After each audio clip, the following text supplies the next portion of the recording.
It's easy to make mistakes when you're young. Many people start relationships that end in a bad breakup. Some make friends with people who they later find themselves at odds with. Sometimes it goes to extremes, and you can let someone into your inner circle who can even take someone's life in cold blood. By 2011, Alana Callahan was a 14-year-old schoolgirl. She was a senior in high school in the small town of Harlem, Georgia, USA. The whole family had moved there shortly before the tragedy. Her father was in the military. Alana's parents had 4 children. They were all sociable and close-knit young people. Immediately after moving, they met other teenagers in the town and made groups of friends.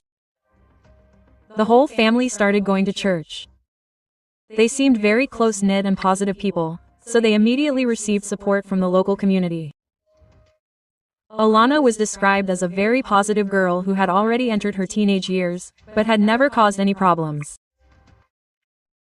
She supported everyone around her, was focused on her studies and dreamed of going to college to become a lawyer and build her career.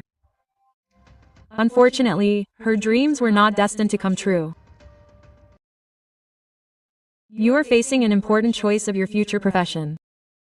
Take a closer look at the unique educational project of Alabuga Polytech. This is the largest educational center in Russia for the training of qualified personnel, focused on practical training. Alabuga Polytech offers a completely new approach to education. Enrollment is not based on exam results and certificate scores, but on the results of an exciting proprietary computer simulation business CATS. Classes are taught by experienced mentors, specialists in leading industries. Instead of abstract theory, students immediately immerse themselves in practical knowledge, mastering technologies and equipment used in a real environment. There are 19 areas for secondary vocational education and 4 areas for higher education. The choice is huge, from microelectronics to economics, from business programming to medical care. Here they train production managers, chief engineers, directors of enterprises and experts in demanded sectors of the labor market. The peculiarity of the program is integrated training and work at the same time. Already from the first year, students are employed with an average salary of 50,000 rubles, and especially successful ones receive all 120,000. Living conditions are distinguished by a high level of comfort. Modern well-appointed hostels are equipped with gyms, food areas and recreation rooms. Students can expect active events outside of their studies, participation in sports competitions, e-sports tournaments and various events that stimulate the development of leadership and team spirit. Winners receive a cash reward. Also, graduates of Alabuga Polytechnic have the opportunity to continue their career in the Special Economic Zone of Alabuga, which has repeatedly been recognized as the best special economic zone in Russia and Europe. It is time to submit documents for admission now. The earlier you submit your application, the less competition. The link will be in the description of the video. January 31, 2011 was cold weather. As always, Alana went to school, and in the afternoon her older sister Amanda was supposed to meet her and pick her up from the school bus stop. The girl got off the transport at 15:32. Amanda was already waiting for her in the family car and immediately brought her home. As soon as she got there, she immediately sat down at the computer to scroll through her pages on social networks. 15:45 Amanda left the house again and went to the same stop.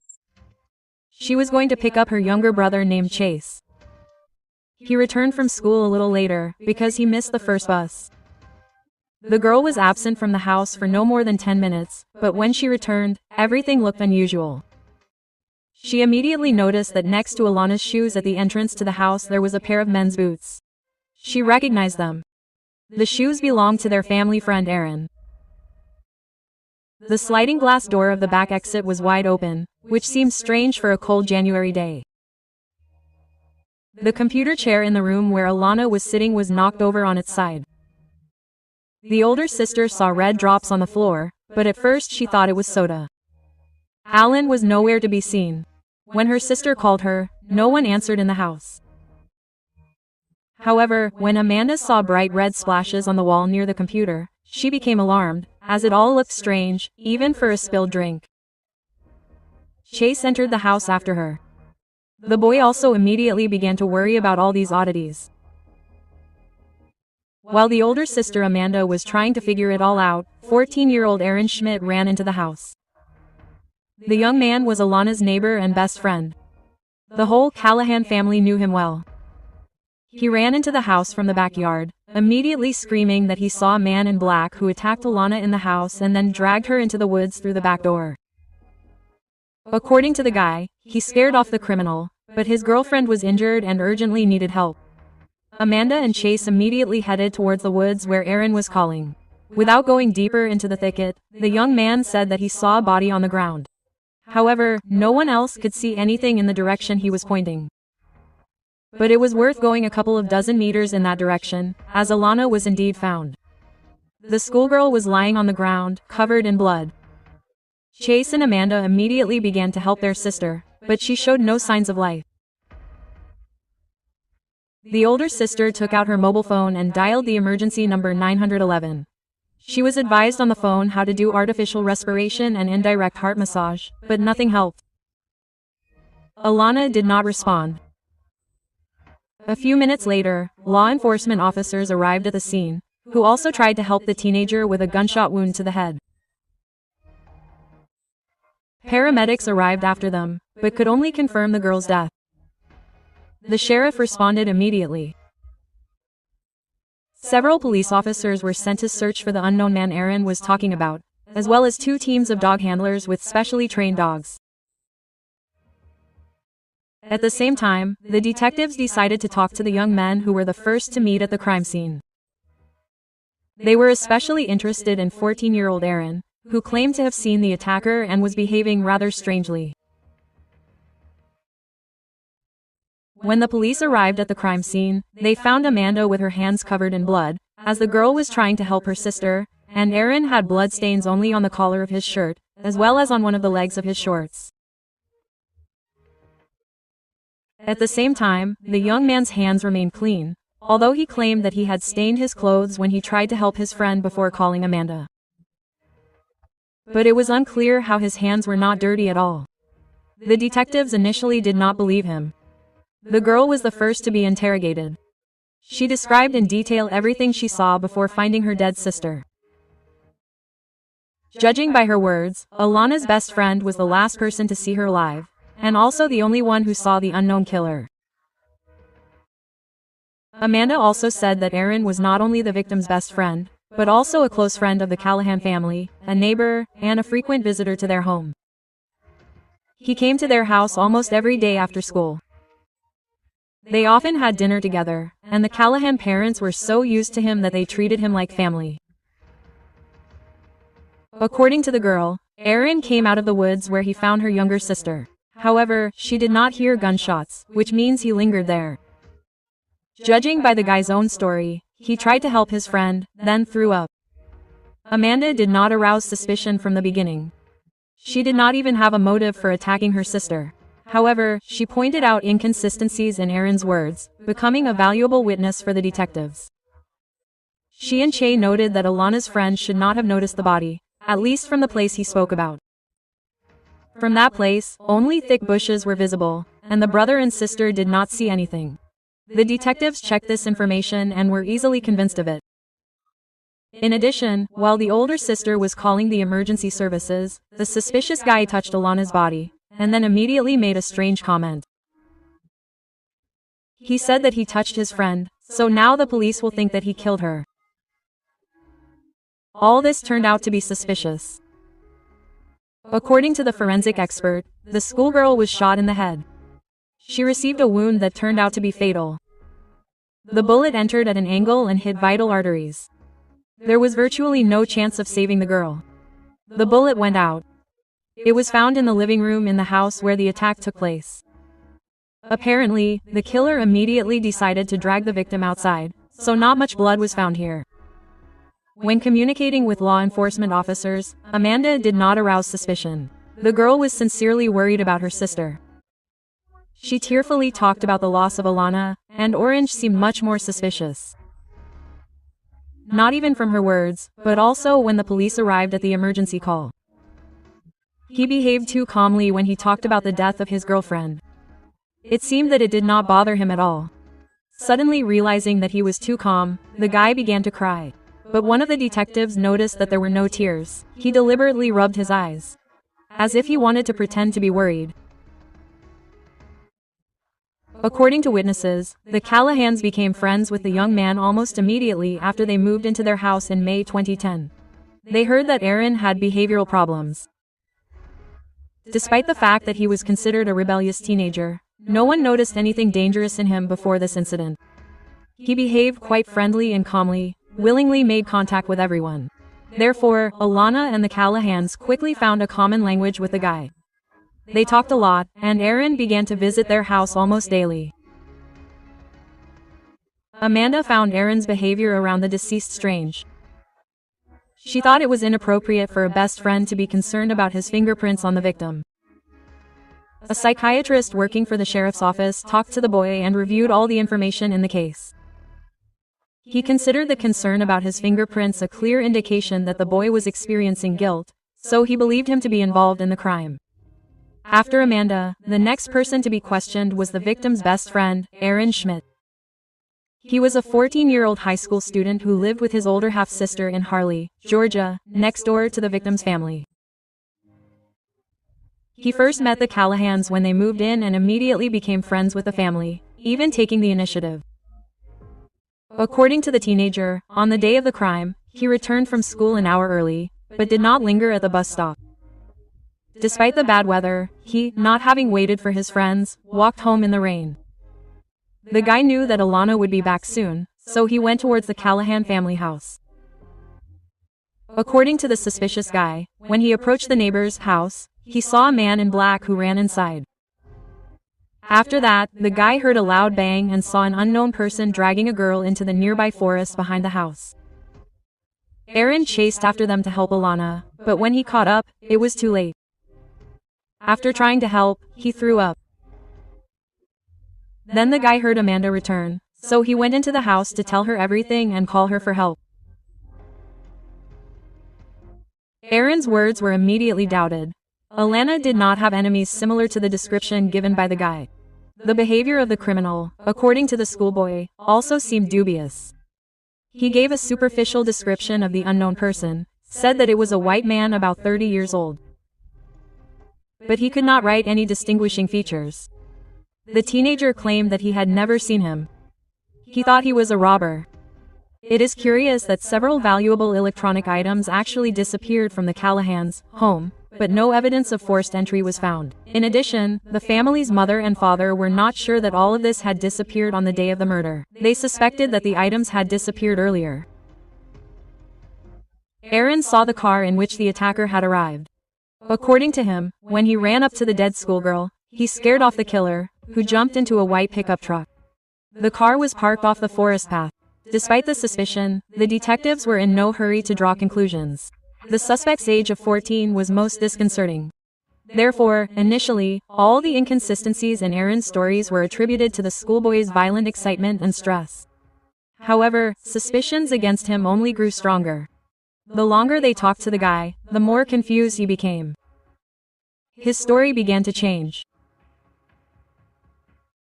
Even more suspicions arose when the detectives learned that Aaron and Alana had been dating for some time. According to adults, they fell in love when the boy first met the Callahan family. But their romantic relationship lasted only a few days.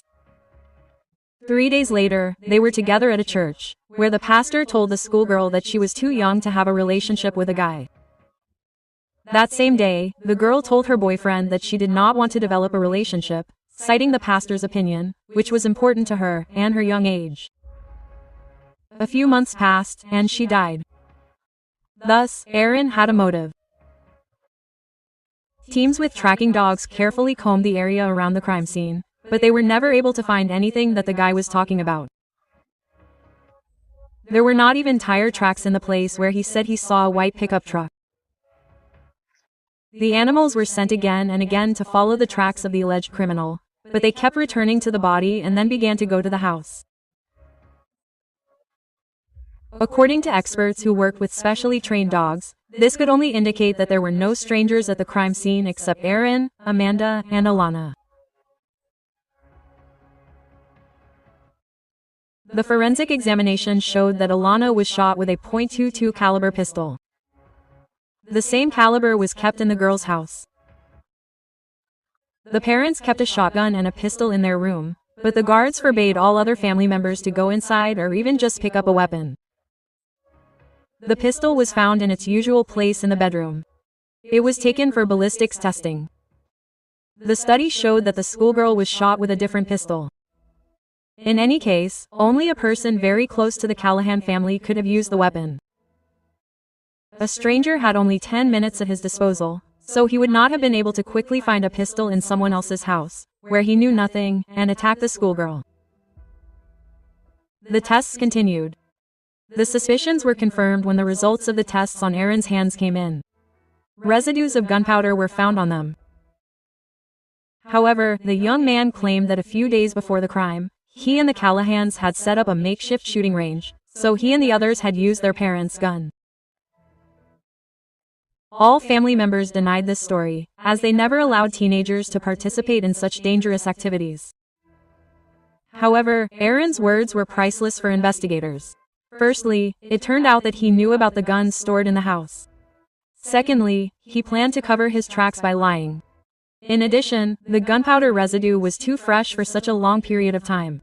Over these few days, the guy had clearly washed his hands several times, taken a shower, and they had to run away.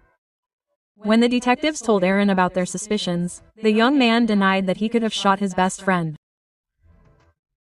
He continued to insist on his story, but it began to acquire more and more dubious details. Now the young man said that when the stranger got into the pickup, he ran towards it in the hope of seeing the car's license plate, but instead he found a gun a few meters from Alana's body. For some reason, he took the gun and threw it into the bushes in the forest. Curiously, the gun was later found in the place Al had indicated. Details that had not been made public before appeared in the story again. The detectives were sure that he was simply trying to maneuver, adjusting his lie to the facts revealed by the investigators. Further ballistics testing confirmed that the bullet that killed the girl was fired from the gun found in the forest. Aaron's fingerprints were found on it exclusively. There were no other traces on it. Naturally, after this, he remembered that the real killer was wearing gloves. He prudently put them on so as not to leave his own traces. The interrogation continued. It was obvious that the main suspect was becoming increasingly nervous. The police were confident that he would soon be able to crack him. After a few hours, it became obvious to Aaron himself that he would not be able to outwit the detectives, even if he changed his story for every new fact. Finally, the young man said that he wanted to confess. According to the young man, the murder was an accident. When Amanda left to pick up her younger brother, he came to visit the Callahans almost immediately after her. The guy knew that his girlfriend was afraid of firearms, so he decided to play a joke on her. He entered the house unnoticed, since the door was unlocked. He took off his shoes. He managed to do all this quite quietly. The schoolgirl did not even suspect that he had come. Then the young man took the gun that he had, but did not suspect that the firearm was loaded. Sneaking up from behind, he put the barrel to the back of the girl's head, and then there was a bang. According to the guy, the gun went off by accident. When asked where he got it from, Aaron could not answer anything. Frightened, he decided to stage an attack by an unknown man and drag the body of his wounded girlfriend, who was still showing signs of life, through the backyard towards the forest. By the time he left her there on the ground, Amanda had already returned home. Hearing Alana's older sister's car, Aaron was scared, but decided to continue the staging. By the time this confession was made, more than 4 hours of interrogation had passed. Aaron presented detectives with 27 different versions of Alana's murder. Curiously, none of them supported the evidence that was collected during the investigation. As a result, 14-year-old Aaron Schmidt was charged with the murder of 14-year-old Alana. Then the list was replenished with several more articles. He was arrested. The young man spent the next 2.5 years in a state prison for minors. The check confirmed that Aaron Schmidt had no records in the police dossiers. Until this point, he had never been involved in any criminal episodes. At the same time, he did not attend the Harlem school. Instead, the guy was sent to study at Groovetown, which was intended for children and teenagers with problematic behavior. People close to the young man had never noticed any frightening episodes or a tendency toward violence in him. When detectives spoke with the principal of the local school, he confirmed that Aaron Schmidt had problems with his studies. That is why he began attending another educational institution. However, the principal did not go into details about what kind of difficulties the boy had. Investigators suspected that the underage killer could not cope with his teenage crush, so he decided to attack the girl for refusing to date. Another possible motive was kidnapping, but Alana did not allow this, and in a semi-struggle, he shot her. The entire Callahan family said that after refusing to date, Aaron began to behave suspiciously. One day, he entered the house when the whole family was absent about a week before the murder. Alana returned home after school first and immediately noticed that the front door was unlocked. Inside, she found her friend and was very surprised and alarmed. The girl was followed by her mother, who suspected that the boy had broken down the door and broken in. When she asked how Aaron had gotten into their house, he said that the door was unlocked. They doubted his words, since the Callanas always lock their doors before leaving. They could not forget to do so. After this, Alana's mother spoke sternly to the young man, saying that he was forbidden to visit the house if Alana's mother or father were not inside.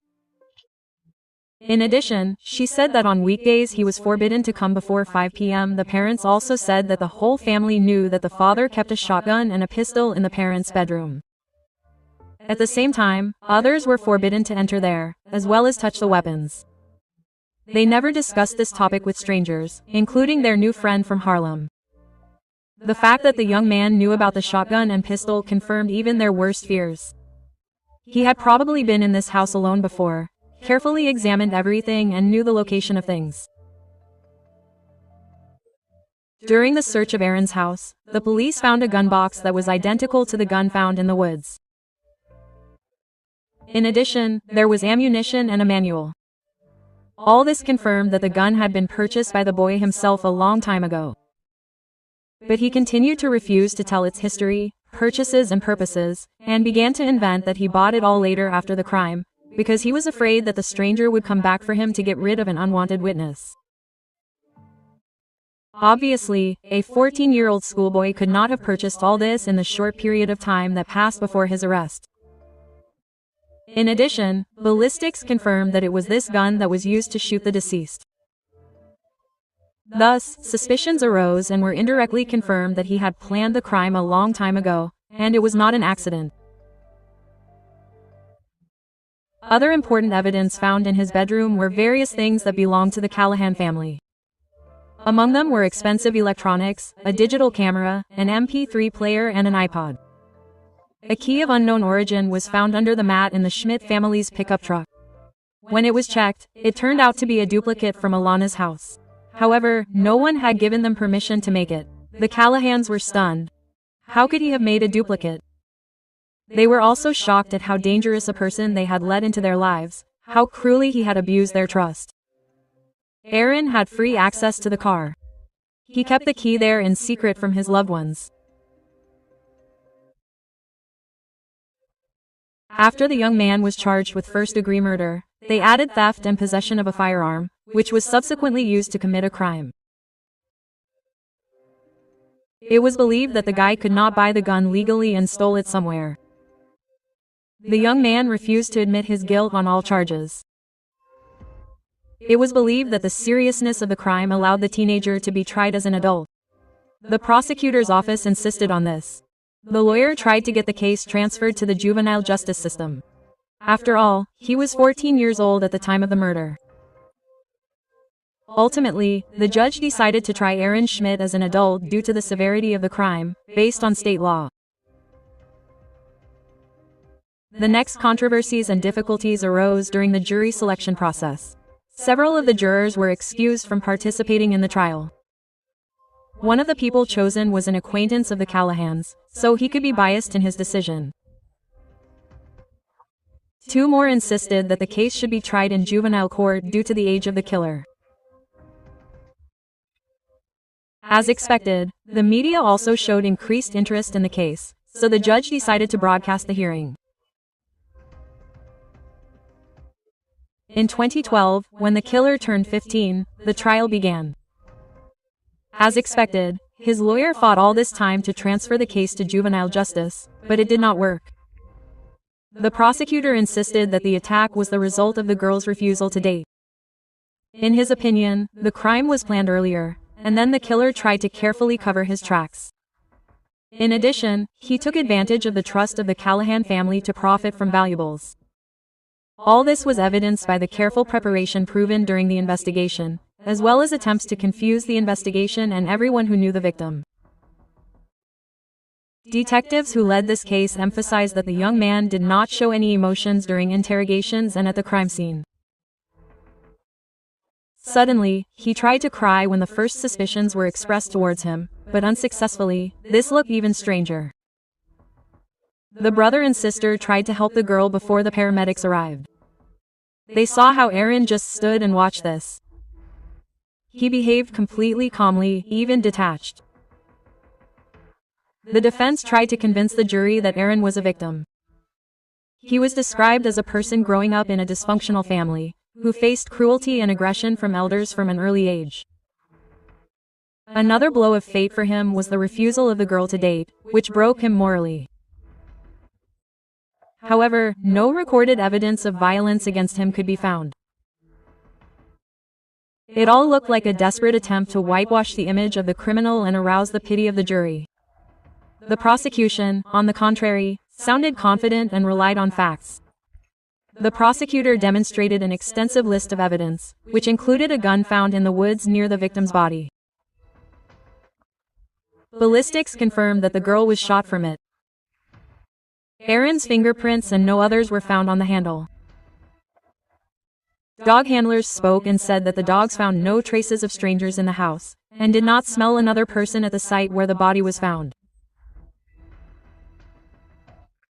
Several witnesses from the Callahan family, who were the first to meet the young man, took part in the hearing. In particular, Amanda and Chase. They pointed out the suspicious behavior of the young man, which even they immediately had mixed feelings about, despite the horror and confusion. Aaron continued to insist that he was innocent. The lawyer even tried to prove the existence of a certain attacker who killed and tried to kidnap Alana, but was caught by Aaron and escaped without a trace. But all this seemed too unconvincing. Numerous changes in the guy's story were mentioned. At some point during interrogation, Aaron admitted that he used a gun and accidentally fired it. An investigation was conducted that refuted even this. It took a significant amount of force to pull the trigger and fully operate it. Given the description of the young man, it could not have fired accidentally. It was a new, fully functional gun. Thus, out of the 27 stories told by the defendant, not a single one was true. The prosecutor believed that the motive for the crime was anger at the girl who rejected him and left him in the friend zone. The guy wanted to build a romantic relationship with her, but she did not agree, and Aaron decided to take revenge on her. Stole the gun, made a copy of the key and waited for the right moment to attack. That day became fatal for her. He noticed that Alana was alone in the house and decided to take advantage of the opportunity. He crept up unnoticed, shot Alana, but then heard that her sister had arrived, so he began to hide the body in the woods, but did not have time to cover his tracks, so he began to wriggle to avoid being caught. By the end of February 2012, the jury heard arguments from both sides and went to deliberate the verdict. On March 9 of that year, Aaron Schmidt was found guilty of first-degree murder, possession of a firearm used to commit murder, as well as theft. For murder, he was sentenced to life imprisonment without the possibility of parole. For possession, he received 5 years, which he was to serve consecutively. Another 10 years were added for theft, but this time concurrently with the life sentence. This was a relief for the Callahan family, who, even when talking to journalists, repeatedly warned not to trust people, even if they are still children. After the Supreme Court's decision, the punishment came into effect in 2015. The young man was sent to a state prison called Hayes. Since then, the criminal has repeatedly tried to challenge the decision. His lawyer tried to get the case considered from the position of juvenile justice in order to significantly reduce the sentence. As far as we know, this was not successful. The killer is still behind bars. If you like my work, subscribe to the channel, support this video with a like. Let's discuss this story in the comments. Do not forget to subscribe to my Telegram channel, where I publish interesting crime news. Thank you all and bye.